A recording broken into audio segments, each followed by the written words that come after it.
किए, फिर भी मैं उपाय बताऊं। समुद्र का मंथन करो, अमृत निकलेगा, पी लेना, अमर हो जाओ। क्योंकि स्वर्ग का सुख भी मरने वाला है। स्वर्ग में भी आयु निश्चित है, वहां से भी पुण्य खत्म होगा और देंगे धक्का, जाओ हो गया बैलेंस खत्म। जैसे मोबाइल पे बात करते करते बैलेंस अगर खत्म हो गया है तो फिर बात होती क्या पूरी, बात कट हो गई।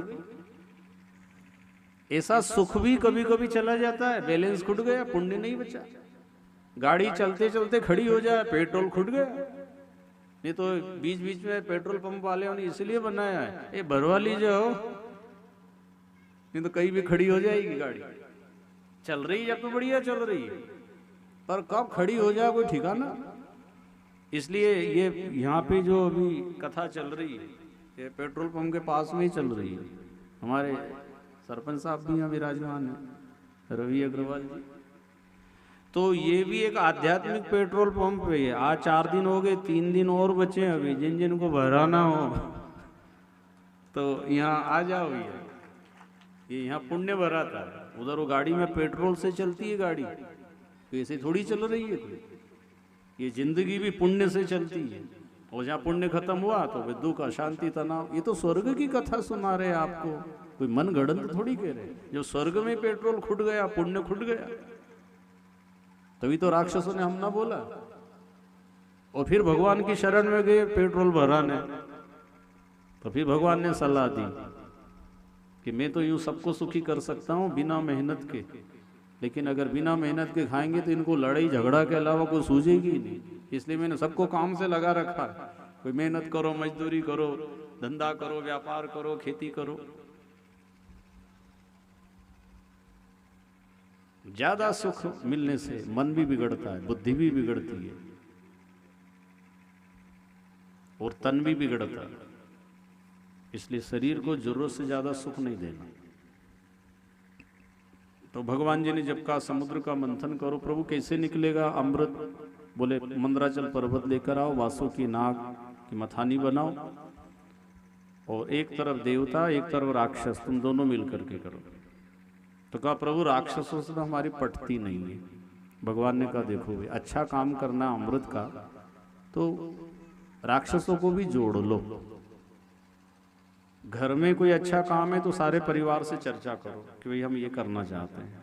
फिर समाज से, गांव से अच्छा काम, गांव के विकास के लिए सड़क बनाना, अस्पताल बनाना है, कोई नई योजना बनाना है, स्कूल बनाना है, सड़क चौड़ी करना है, सब मिलकर सामूहिक रूप से गांव के विकास में एकजुट हो जाओ।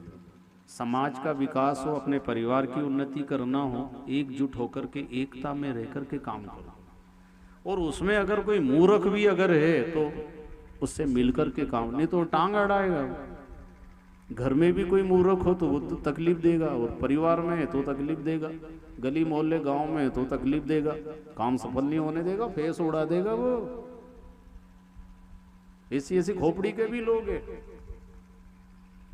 इसलिए सब मिलकर के काम करोगे तो बढ़िया काम होगा।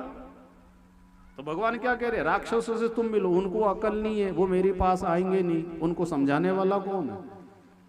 मूर्खों को समझाने वाला कौन है? ये तो समझदार के कर्तव्य है कि उनसे मिल लो, उनसे जुड़ जाओ और काम बढ़िया करो।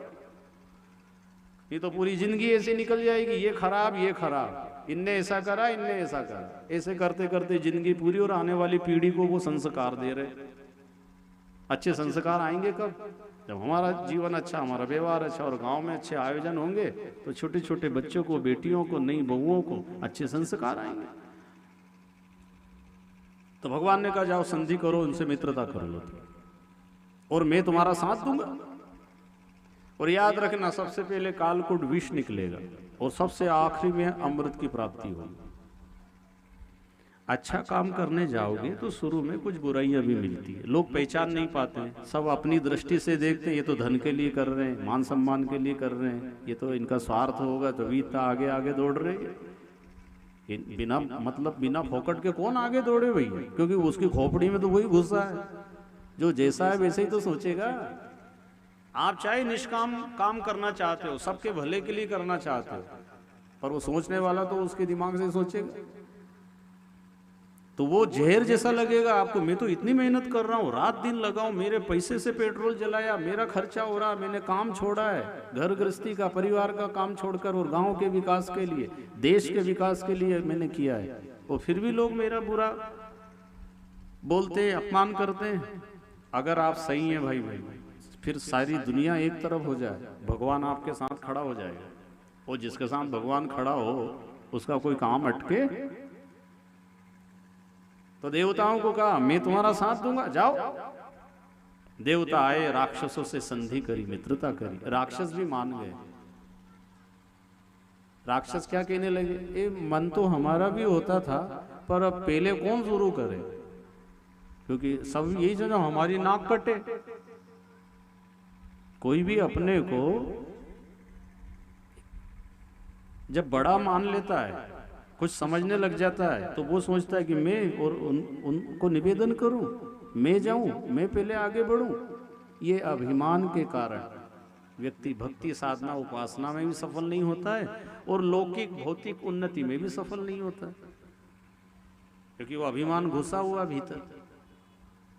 और अभिमान में सब गया, धन वैभव और वंश, ये नी मानो तो देख लो रावण कौरव कंस। ये ऐसे अभिमानी थे, इनने किसी की नहीं मानी, मिट गए। रावण को उनका भाई विभीषण समझा रहा है, उनकी धर्म पत्नी मंदोदरी जी समझा रही है, स्वामी जी राम जी से मत ऐसा करो, आप ये माँ जानकी आई है ना, आप ऐसा व्यवहार मत करो उनसे, राम जी साधारण नहीं है, आप उनसे मित्रता कर लो, संधि कर लो, बहुत दयालु हैं वो, बहुत अच्छे हैं, माफ कर देंगे वो। पर रावण ने किसी की नहीं मानी, और क्या कहता था, दुश्मन के आगे सर झुकाए ये रावण का दस्तूर नहीं, मर जाना है मंजूर मगर सर झुकना मंजूर नहीं। वो मरी गया पर वो झुका नहीं। तो ये कथा इतिहास इसलिए सुनाए जाते, जब इतने बड़े बड़े दिग्गजों सलट गए, ठिकाने लग गए, तो आप हम सब अपने अपने हिसाब से विचार लगाओ, अपनी कहां तक चलिए। ये मन भी भजन सुमरण भक्ति में क्यों नहीं लगता, अभिमान के कारण। तो देवताओं ने राक्षस संधि की, पर्वत उठाने लगे, तो उठा तो लिया जोश में, क्योंकि राक्षस ने क्यों हाँ भरी थी, भाई अमृत निकलेगा, अमृत पी लेंगे, अमर हो जाएंगे, फिर कितना भी लाठी और तलवार चलाओ मरेंगे नहीं। तो राक्षसों ने कहा हाँ हम भी तुम्हारा साथ देंगे। अब पर्वत उठाया, लेकिन रास्ते में गिर पड़ा। भगवान जी आए, गरुड़ पे आरूढ़ होकर के एक हाथ से पर्वत उठाया, गरुड़ की पीठ पे रखा, और कहा घबराओ नहीं, मैं समुद्र में पहुंचाता हूं, तुमने मेरी बात मानी, मैं तुम्हारा साथ दूंगा। समुद्र के बीचों बीच पर्वत को छोड़ दिया, और एक तरफ देवता एक तरफ राक्षस, वासुकी नाग को लपेटा। अब देवताओं ने काली नाग का, ये वासुकी नाग का मुख पकड़ा, और देवताओं को कहा कि तुम पूंछ मत पकड़ना, पूंछ अशुद्ध होती। अब राक्षसों ने सुना तो ये बीच में से अलग हो गए, क्योंकि हम ऐसे कोई गिरे हुए थोड़ी है, हम भी अच्छे खानदान के, हम पूंछ नहीं पकड़ेंगे, तुमको जैसा लगे वैसा तुम करो। भगवान से देवताओं ने, प्रभु ये तो बीच में छोड़ के जा रहे हैं, काम तो पूरा ही नहीं हुआ। बोले भैया ऐसा करो, ये जैसा के वैसा मानो, कभी कभी मूर्खों की बात मान लिया करो, बाद में जब अकल ठिकाने आई तो वो खुद समझ जाएंगे कि यार ये सही तो कह रहे थे। कई जगह हम कथा का विवाद हो जाता है गांव में, कथा यहाँ करना कि वहां करना है, पांडाल का मुंह इधर करना कि इधर करना, वो उसी में 3-13 हो जाते कई जगह। अरे कथा कहीं भी हो, जगह व्यवस्थित देख लो, ज्यादा लोग आके सुन ले, वहीं कर लो, इसमें कौन सी बड़ी बात। इधर मुंह करना कि इधर करना है, उनके खेत में नहीं करना, वहां लात नहीं धरेंगे तो वहां वो नहीं जाएंगे। अरे राम राम राम, अकल कब आएगी भाई। और ऐसे काम में तो एकजुट हो जाना चाहिए, जो जैसा कह रहा है जरूरी है भैया ऐसा है, और वहां करेंगे तो ये परेशानी, वहां करेंगे तो ये परेशानी है, और यहाँ करेंगे तो ये फायदा है। भाई करना तो सभी अच्छा चाहते हैं, बुरा करना कौन चाह रहा है। कोई भी काम बिगाड़ना तो नहीं चाहता है, अच्छे ही करना चाहता है।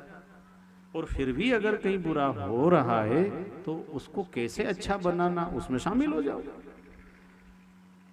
तो जब राक्षसों ने कहा कि हम मूछ वाले पूंछ नहीं पकड़ेंगे, अच्छा, तो भगवान ने कहा ठीक है भैया, देवताओं से कहा तुम ही मान जाओ, प्रभु जैसा आप कहेंगे।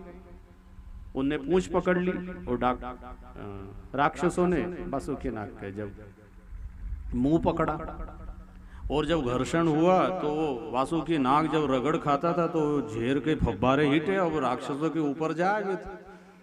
अब ये पहले तो काले थे और काले कलूटे कोयला जैसे हो गए। अब वो राक्षस लोग पछता रहे, अरे वो पूंछ तरफ रहते, देख देवता लोग बड़े मजे में, इनको कोई तकलीफ नहीं आ रही है। तो ये पहले तो अच्छे अपन पूंछ ही पकड़े थे, पर तुम मूंछ वाले बन करके धराए, फंस तो गए अब। और जो घर्षण शुरू हुआ तो पर्वत नीचे जा रहा था। भगवान उस समय कच्छप रूप लेकर आ गए और पीठ के ऊपर पर्वत को धारण करा प्रभु ने। भगवान ये कहना चाहते हैं, अच्छा काम करोगे, परेशानियां तो हर तरह की आती हैं। क्या आप खेती दुकान धंधा करते हो, खेती मजदूरी नौकरी, परेशानी नहीं आती क्या? फिर भी करते हो। धर्म के काम में, सबके भले के लिए, परमार्थ के लिए, परोपकार के लिए थोड़ा दुख भी उठाना पड़े तो अपने को दुखी करके दूसरों को सुख देने के लिए जब आगे आ जाते हैं तो भगवान कहते हैं मैं उसको जीवन में कभी दुखी नहीं होने देता। तो भगवान ने पीठ अड़ा दी और पर्वत पे जब घर्षण शुरू हुआ तो सबसे पहले कालकूट विष निकला। सारे देवता प्रार्थना करते, प्रभु अब क्या होगा? बोले भोले बाबा को दिया। तो कैलाश मानसरोवर पे सारे देवता वो कालकूट विष लेकर के पहुंचे और भगवान शिव से प्रार्थना करते हैं।